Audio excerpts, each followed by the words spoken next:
ఓం నమ శివాయ నమ. ఓం శ్రీ మాత్రే నమ. ఓం కొండదేవతాయ నమ. శ్రీ సమ్మక్కాయ నమ. శ్రీ శారలమ్మాయ నమ. జాయ్ కొండదేవతాయ నమ. ప్రజలందరికీ నమస్కారము. 2026 మే నెల మాసంన ఈ మే నెల మాసంలో 12 రాసులకి స్థితిగతులు ఎలా ఉన్నాయి, వాళ్ళ యోగ నక్షత్రం ఎంతవరకు వచ్చింది, చేసే కార్యక్రమం ఎంతవరకు వస్తుంది అనేది చాలామందికి చాలా సందేహాలు చాలా వరకు ఉంటాయి. కాబట్టి ఇలా జన్మ లగ్నంలో ఉండాల్సిన గడియలు ఎంతవరకు వచ్చినాయి, మరి వాళ్ళ నామదశ అనగా వాళ్ళ పేరు బలాన్ని బట్టి చాలామందికి డేట్ ఆఫ్ బర్త్ ఉండదు. కాబట్టి చాలామంది వాళ్ళ తల్లిదండ్రులు రాయరు. కాబట్టి ఇంతకుముందు పాతకాలంలో వచ్చేసి వాళ్ళు డేటు టైము అయింది రాసుకోలేదు. కాబట్టి చాలామందికి చాలా సందేహాలు ఉంటాయి. గురువుగారు, మరి మేము మా పేరు అనేది ఇదే కానీ మరి మాకు ఏ రాశి వస్తుంది అనేది మాకు ఇంతవరకు తెలియదండి అని చాలామంది మమ్మల్ని అడుగుతుంటారు. కాబట్టి మీ పేరును, మీ ఫుల్ నేము, మీకు డేట్ ఆఫ్ బర్త్ లేకపోయినా కూడా మీ పేరుని బట్టి మీకు సమయం ఉంటే సమయాన్ని పంపించండి.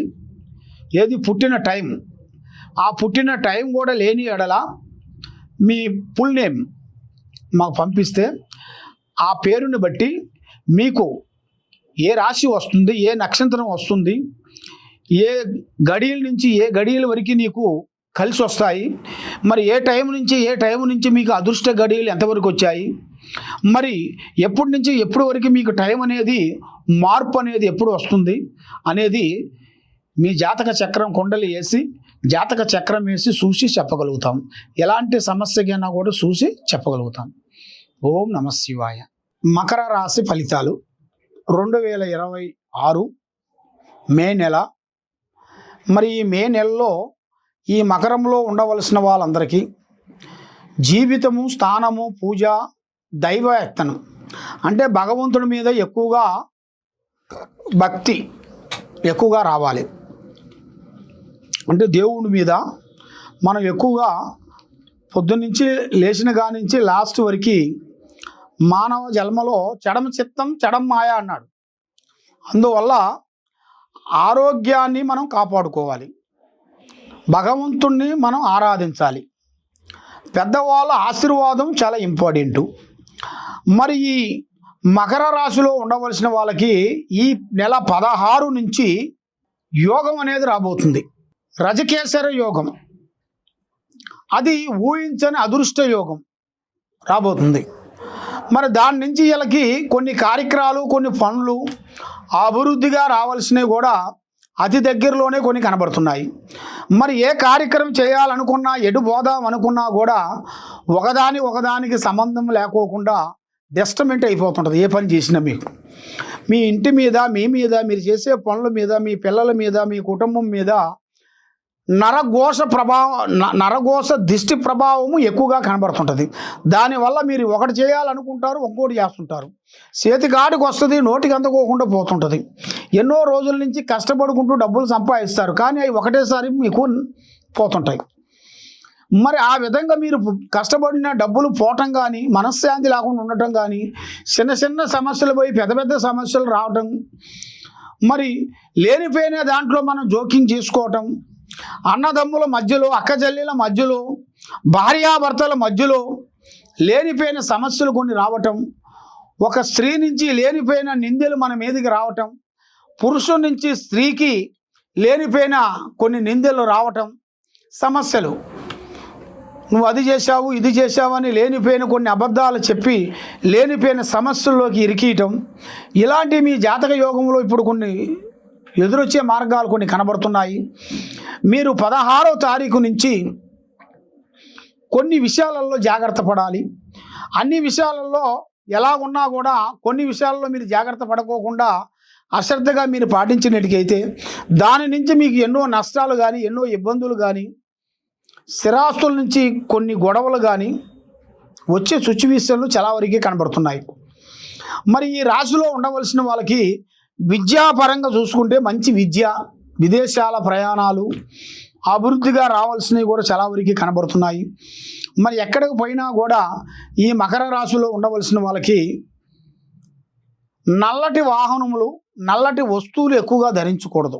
అంటే బ్లాక్ వాడకూడదు. ఏ పనైనా కానీ, ఏ ప్లానింగ్ అయినా కానీ ముందు పని అయిన తర్వాత చెప్పుకోండి.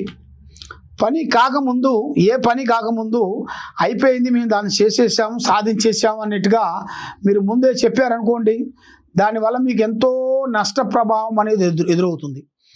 కాబట్టి ఈ రాశిలో ఉండవలసిన వాళ్ళకి పెద్దవాళ్ళు, అమ్మా నాన్న మంచి గౌరవము, అభిమానం సంపాదించుకుంటారు. పిల్లలు, ఆడవాళ్ళు కానీ మగవాళ్ళు కానీ, వాళ్ళ కొడుకులు కానీ కోడళ్ళు కానీ వాళ్ళ నుంచి వీళ్ళకి లేనిపోయిన సమస్య తెచ్చి ఎక్కడో వీళ్ళు బంగారంగా బతికే వాళ్ళని రోడ్డు మీదకి తెస్తారు.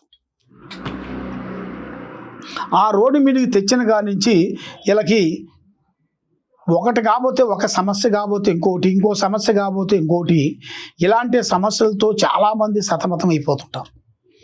కాబట్టి ఇలాంటి సమస్యలు అనేది మీకు సతమతం అవుతున్నది. కాబట్టి మరి మీరు ఏ కార్యక్రమైనా కానీ, ఏ పనైనా కానీ తొందరపడి ఏది చేయొద్దండి. ఒకరికి మీరు షూరిటీ జమానతు చేయొద్దండి. దాంట్లో చాలా వరకు నష్టం ఉంది. ఒకరికి డబ్బులు ఇవ్వచ్చు, తెచ్చుకోవచ్చు. ఒకరికి నేను అంటూ హామీను జామీను పడవద్దు. దానివల్ల మీకు ఇంకెన్నో నష్టాలు ఇప్పుడు ఉన్నదాని కాకుండా ఇంకా ఎక్కువగా కనబడుతున్నాయి. కాబట్టి ఈ అన్నిటికీ మీరు ఎదురయ్యే సమస్యలకి ఎదురు చూసుకుంటూ మీరు బాధపడుతూ ఉన్నారు. కాబట్టి మీరు చేయాల్సింది శ్రీ మహావిష్ణువుని పూజించాలి. పొద్దున్న లేచిన తర్వాత సూర్య నమస్కారం చేయాలి. పొద్దున్న లేచిన తర్వాత మీరు సూర్యుడికి నమస్కారం చేసుకొని మీ చేతుకుంట ఒక ఊదిబత్తి మీరు ముట్టించి దేవుడి దగ్గర పెట్టాలి.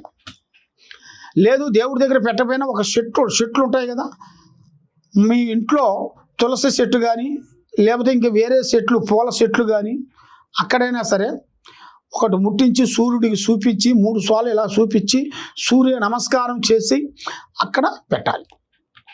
ఆ విధంగా మీరు చేసినట్టుకైతే మీ మీద ఉండాల్సినవి పెద్ద గ్రహాలు, పెద్ద గండాలు కొన్ని వైదొలుగుతాయి. మనసు నిమ్మలంగా ఉంటుంది. ప్రశాంతం అనేది ఎదురవుతుంది. డబ్బులు మీ చేతిలో నిలబడతాయి. అనుకున్న కార్యక్రమాలు అభివృద్ధిగా పొందే మార్గాలు ఉన్నాయి. మరి మీరు ఎక్కడెక్కడో పోయి జ్యోతిష్యాలు చెప్పించుకొని నిరాశ చెంది ఏ పనులు కాకోకుండా బాధపడుతూ ఉన్నారు. కాబట్టి తప్పకుండా ఈ కింద ఉండాల్సిన నెంబర్కి ఒకసారి మాకు సంప్రదించినట్టుకైతే మీ ఇంట్లో ఏముంది, మీ ఇంట్లో ఏముంది, మీ మీద ఏముంది, మీ పిల్లల మీద ఏం జరుగుతుంది అనేది కూడా మొత్తం జాతక చక్రం రిజిస్టర్ వేసి జాతక చక్రం వేసి చూసి చెప్పగలుగుతాం. సర్వో జనా సుఖినో భవంతు. ఓం నమః శివాయ నమః.